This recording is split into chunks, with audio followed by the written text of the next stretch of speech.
بسم اللہ الرحمن الرحیم۔ السلام علیکم۔ لاکھوں کروڑوں درود نبی کریم صلی اللہ علیہ وآلہ وسلم پر۔ دیکھتی آنکھوں سنتے کانوں ضرب الاسلام کی جانب سے عبد المنان کا سلام پہنچے۔ حضرت آدم علیہ السلام کے بعد زندگی کا کارواں کس طرح چلا اور حضرت آدم علیہ السلام کے بعد کون نبی ہوئے؟ حابیل تو قتل ہو گیا اور قابیل گھر سے بھاگ گیا، تو پھر یہ جتنے بھی روئے زمین پر انسان ہیں حضرت آدم علیہ السلام کے بعد کن کی اولاد ہیں؟ حضرت عبداللہ بن مسعود رضی اللہ تعالیٰ عنہ روایت کرتے ہیں کہ حضور نبی کریم صلی اللہ علیہ وآلہ وسلم نے فرمایا، دنیا میں جب بھی کوئی ظلم سے قتل ہوتا ہے تو اس کا ایک گناہ حضرت آدم علیہ السلام کے بیٹے قابیل کی گردن پر ضرور ہوتا ہے، اس لیے کہ یہ وہ شخص ہے جس نے ظالمانہ قتل کی ابتدا کی اور یہ ناپاک طریقہ جاری کیا۔ حضرت آدم علیہ السلام کو جب بیٹے کے قتل کے بعد خبر ملی تو وہ بہت غم زدہ ہو گئے، کیونکہ حابیل نہایت سعادت مند، فرما بردار اور نیک نوجوان تھا۔ ان کے اسی اوصاف کی بنا پر حضرت آدم علیہ السلام کو امید تھی کہ وہ اللہ کے دین کو آگے لے کر چلے گا۔ بعض روایت کے مطابق حابیل کی شہادت کی بنیادی وجہ یہی تھی کہ قابیل کو اندازہ ہو چکا تھا کہ والد کے بعد نبوت کا تاج حابیل کے ہی سر پر سجے، اور اسی حسد کی وجہ سے بھائی کا قتل کر دی۔ حابیل کے قتل کے بعد حضرت آدم علیہ السلام اور اماں حوا بہت اداس رہا کرتے تھے اور بیٹے کو یاد کر کے گھنٹوں آنسو بہایا کرتے تھے۔ حضرت آدم علیہ السلام اللہ تعالیٰ سے دعا فرمایا کرتے تھے کہ اے اللہ مجھے ایسی اولاد عطا فرما جو تیرے دین کو دنیا میں پھیلانے میں میری معاون اور مددگار اور میرے بعد تیرے پیغام کو دنیا میں عام کرے اور میری صحیح جانشین ہو اور دنیا میں تیری وحدانیت کی علمبردار ہو۔ اللہ تعالیٰ نے اپنے پیارے نبی کی دعاؤں کا شرف قبولیت بخشا اور ایک نیک صالح بیٹے کی بشارت سے مطلع فرمایا۔ چنانچہ کچھ ہی عرصے بعد حضرت شیش علیہ السلام پیدا ہوئے۔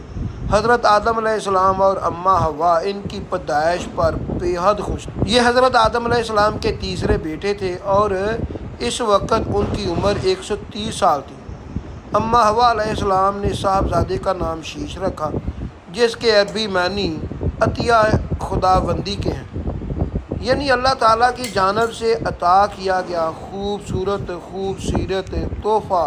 حضرت شیش علیہ السلام حسن و جمال، شکل و صورت، عادت کے طور پر اپنے والد حضرت آدم علیہ السلام کے بہت زیادہ مشابہ تھے۔ حضرت آدم علیہ السلام اور حضرت اماں حوا آپ علیہ السلام سے بہت محبت کیا کرتے تھے۔ حضرت آدم علیہ السلام حضرت شیش علیہ السلام کو ہر وقت اپنے ساتھ رکھتے۔ آپ علیہ السلام اس بات کا علم ہو چکا تھا کہ ان کی اولاد میں سے یہ بچہ ان کا جانشین بنے گا، چنانچہ انہوں نے شروع سے ہی ان کی تربیت پر خصوصی توجہ دی۔ حضرت شیش علیہ السلام کو جنت کا احوال سناتے، اچھے اور برے کی پہچان بتاتے تھے۔ جیسے جیسے حضرت شیش علیہ السلام بڑے ہوتے گئے، ان کی پوشیدہ صلاحیتیں اور والدہ کی تعلیم و تربیت رنگ لاتی گئی۔ حضرت آدم علیہ السلام نے ان کو درس تدریس اور واضح تبلیغ کے خوبصورت اور منفرد طریقے سکھائے، انہیں دن رات کی گھڑیوں کی پہچان کروائی، ان کے اوقات میں ہونے والی عبادتوں کی تعلیم دی اور ان کے علاوہ آگے پیش آنے والے طوفان نوح کے بارے میں بھی آگاہ کیا۔ اور کچھ عرصے بعد حضرت آدم حوا حضرت آدم علیہ السلام اور حضرت شیش علیہ السلام سے بڑی امید رکھتے تھے، جس کی بہت بڑی وجہ یہ تھی کہ ان کا ایک بیٹا قتل ہو چکا تھا، دوسرا شیطان کا پیروکار بن کر کفر کے راستے پر چل نکلا تھا۔ اب اللہ کے دین کو آگے پھیلانے اور شیطان کے شر کا مقابلہ کرنے کے لیے حضرت آدم علیہ السلام کے بعد حضرت شیش علیہ السلام ہی تھے، کیونکہ حضرت آدم علیہ السلام کی وفات کا وقت قریب آیا تو انہوں نے حضرت شیش علیہ السلام کو اپنا خلیفہ اور جانشین نامزد کیا۔ 960 برس کی عمر میں حضرت آدم علیہ السلام وفات پا گئے۔ حضرت ابی بن کعب رضی اللہ تعالیٰ عنہ فرماتے ہیں کہ حضرت آدم علیہ السلام کی وفات کا وقت قریب آیا تو وہ اپنے بیٹوں سے کہنے لگے کہ بیٹوں میں جنت کا پھل کھانا چاہتا ہوں۔ تو ان کے بیٹے پھل لینے کے لیے چل پڑے۔ راستے میں فرشتوں سے ملاقات ہوئی اور ان کے پاس کفن اور حنوط نامی خوشبو تھی اور ساتھ میں کلہاڑیاں، بیلچے، ٹوکریاں بھی تھیں۔ فرشتوں نے حضرت آدم علیہ السلام کے بیٹے سے پوچھا کہ تم کدھر جا رہے ہو اور کیا تلاش کر رہے ہو؟ جس پر حضرت آدم علیہ السلام کے بیٹوں نے جواب دیا کہ ہمارے باپ حضرت آدم علیہ السلام بیمار ہیں اور جنت کا پھل کھانا چاہتے ہیں۔ تو فرشتوں نے کہا واپس چلو، تمہارے باپ حضرت آدم علیہ السلام کا وقت پورا ہو چکا ہے۔ بس فرشتوں نے ان کی روح قبض کی اور ان کو کفن پہنایا اور خوشبو لگائی اور ان کے لیے قبر کھودی اور ان کی لحد بنائی اور ان پر نماز جنازہ پڑھائی۔ پھر ان کو قبر میں ڈالا اور ان پر مٹی ڈالی اور پھر کہا آدم کے بیٹوں، میت کو دفنانے کے لیے تمہارے لیے یہی طریقہ ہے۔ حضرت ابی کعب تک اس حدیث کی صحیح سند موجود ہے۔ حضرت شیش علیہ السلام نے حضرت جبرائیل علیہ السلام کے بتائے ہوئے طریقے کے مطابق حضرت آدم علیہ السلام کو دفن کیا۔ اللہ تعالیٰ نے حضرت شیش علیہ السلام کو نبوت کے عظیم منصب پر فائز فرمایا اور اولاد کثیر سے نوازا۔ پھر یہ کہ ان کی اولاد نہایت فرما بردار اور نیک بھی تھی، جو اپنے والد کے ساتھ ساتھ دین و تبلیغ کے کاموں میں مصروف رہتی۔ روایت کے مطابق اللہ تعالیٰ نے اپنے پیغمبروں میں 100 صحیفے نازل کیے اور 4 کتابیں، اور ان 100 صحیفوں میں سے 50 صحیفے حضرت شیش علیہ السلام پر اترے۔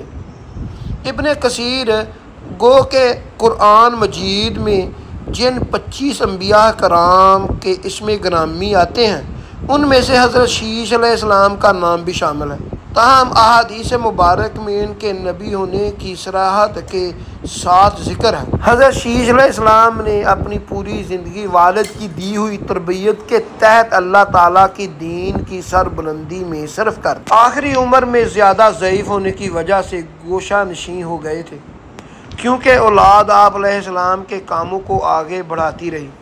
حضرت شیش علیہ السلام اپنے بھائی قبیل کی اولاد کے کفر و شرک میں مبتلا ہونے اور شیطان کا اعلی کار بننے رہنے کی وجہ سے بڑے فکر مند رہتے تھے اور انہیں راہ راست پر لانے کی کوشش میں لگے رہتے تھے، جنہوں نے اپنے باپ قبیل کی شکل کے بت بنا کر ان کی پوجا شروع کر دی تھی۔ روایت میں ہے کہ دنیا میں موجود تمام انسان یعنی بنی آدم علیہ السلام اور حضرت شیش علیہ السلام ہی کی اولاد ہے، کیونکہ حابیل تو محض 20 برس کی عمر میں قتل ہو گئے تھے اور انہوں کا کوئی وارث بھی نہیں تھا، جبکہ دوسرے بیٹے قبیل کی اولاد شیطان کی پیروکار تھی اور وہ کفر پر گامزن تھی، جسے طوفان نوح میں غرق کر دیا گیا تھا۔ مسلمانوں کی طرح یہودی اور عیسائی بھی حضرت شیش علیہ السلام کو حضرت آدم علیہ السلام اور اماں حوا کا تیسرا بیٹا، نبی اور ان کا جانشین تسلیم کرتے ہیں، جبکہ یہ بھی ان کی بات کے قائل ہیں کہ موجودہ تمام انسان حضرت شیش علیہ السلام کی ہی اولاد ہے۔ حضرت شیش علیہ السلام اکثر لوگوں کو نصیحت کیا کرتے تھے کہ سچا مومن وہ ہے جو اللہ تعالیٰ کو پہچانتا ہو، نیک اور بد کو جانتا ہو، بادشاہ وقت کا حکم بجا لاتا ہو، والدین کے حقوق ادا کرتا ہو، ان کی خدمت کرتا ہو، صلہ رحمی کرتا ہو، غصے پر قابو رکھتا ہو، محتاجوں اور مسکینوں کے ساتھ حسن سلوک سے پیش آتا ہو اور گناہوں سے پرہیز کرتا ہو، مصیبت کے وقت صبر کرتا ہو اور اللہ تعالیٰ کی نعمتوں پر اس کا شکر ادا کرتا ہو۔ حضرت شیش علیہ السلام کو حضرت آدم علیہ السلام ان کے باپ نصیحت کیا کرتے تھے۔ حضرت آدم علیہ السلام کے انتقال کے وقت قریب آیا تو انہوں نے بیٹے اپنی حضرت شیش علیہ السلام کو اپنے قریب بلایا اور نصیحت فرمائی کہ اے میرے سعادت مند بیٹے شیش، تم میرے جانشین بنو گے، کیونکہ تم پرہیزگاری اختیار کرو اور جب بھی اللہ تعالیٰ کا ذکر ہو تو ان کے ساتھ ان کے محبوب حضرت محمد صلی اللہ علیہ وآلہ وسلم کا نام ضرور لیا کرو، کیونکہ میں نے ان کا نام عرش پر اس وقت لکھا دیکھا ہے جب میں روح اور مٹی کے درمیانی حالت میں تھا۔ پھر میں نے تمام انسانوں کا چکر لگایا تو بارگاہ رب العزت میں آپ صلی اللہ علیہ وآلہ وسلم کی شان محبوبیت کا یہ عالم دیکھا کہ نام پاک محمد صلی اللہ علیہ وآلہ وسلم کو اتنا پیارا ہے، کیا آسمانوں میں کوئی ایسی جگہ نہیں جہاں یہ نام مبارک نہ لکھا ہو۔ میرے رب نے مجھے جنت میں رکھا، میں نے جنت میں کوئی محل، کوئی بلاخانہ، کوئی دریچہ ایسا نہیں دیکھا کہ جس پر اسماء محمد صلی اللہ علیہ وآلہ وسلم نہ لکھا ہو، لہٰذا تم بھی کثرت کے ساتھ ان کا ذکر کیا کرو، کیونکہ فرشتے بھی ہر وقت ان کا ذکر کرتے رہتے ہیں۔ قصص الانبیاء میں علامہ ابن کثیر تحریر فرماتے ہیں کہ جب حضرت شیش علیہ السلام کی وفات کا وقت قریب آیا تو انہوں نے بھی اپنے فرزند انوش کو معاملات سپرد کر دیے۔ انوش کے بعد اس کا ولی عہد کنین بنا، اور اس کے بعد کنین کا فرزند ملائل اس کا جانشین بنا، اور ایرانی اجمی لوگ انہی کے بارے میں خیال رکھتے ہیں کہ یہ 7 ولایتوں کے بادشاہ بنے، اور یہ پہلے شخص ہیں جنہوں نے جنگلات کی صفائی کر کے شہروں اور قلعوں کی بنیادیں ڈالیں، اور انہوں نے شہر بلابل اور شہر سویس آباد کیے، اور ابلیس اور ان کے لشکریوں اور جنوں وغیرہ کو مار مار کر انسانی آبادی سے مار بھگایا اور ویرانوں اور گھاٹیوں میں ڈھکیل دیا۔ اور ان کا ایک بڑا تاج بھی تھا، اور وہ لوگوں کو واعظ بھی فرماتے تھے۔ ان کی بادشاہت 40 سال رہی۔ جب وہ وفات کا وقت قریب آیا تو انہوں نے بھی اپنے فرزند اخنوق کو اپنا جانشین مقرر کیا، اور انہیں مختلف کاموں کا انجام دہی کے حوالے سے وصیت کی۔ مشہور اقوال کے مطابق یہی اخنون حضرت ادریس علیہ السلام تھے، جنہوں نے حضرت شیش علیہ السلام کے بعد اللہ نے نبوت سے سرفراز فرمایا۔ حضرت شیش علیہ السلام کی وفات 912 برس کی عمر میں ہوئی، اور ان سے منسوب مزارات 3 مختلف مقام غزوہ، عراق کا شہر موصول اور ایودانیہ بہارت میں ہے۔ ان تینوں میں سے کس میں حضرت شیش علیہ السلام مدفون ہے یہ اللہ ہی بہتر جانتا ہے۔ ایسی اچھی ویڈیو دیکھنے کے لیے میرا چینل ضرب الاسلام سبسکرائب کر لیں، بیل آئیکن کا نشان آن کر لیں تاکہ میری لیٹسٹ ویڈیو آپ کو وقت پر مل سکے۔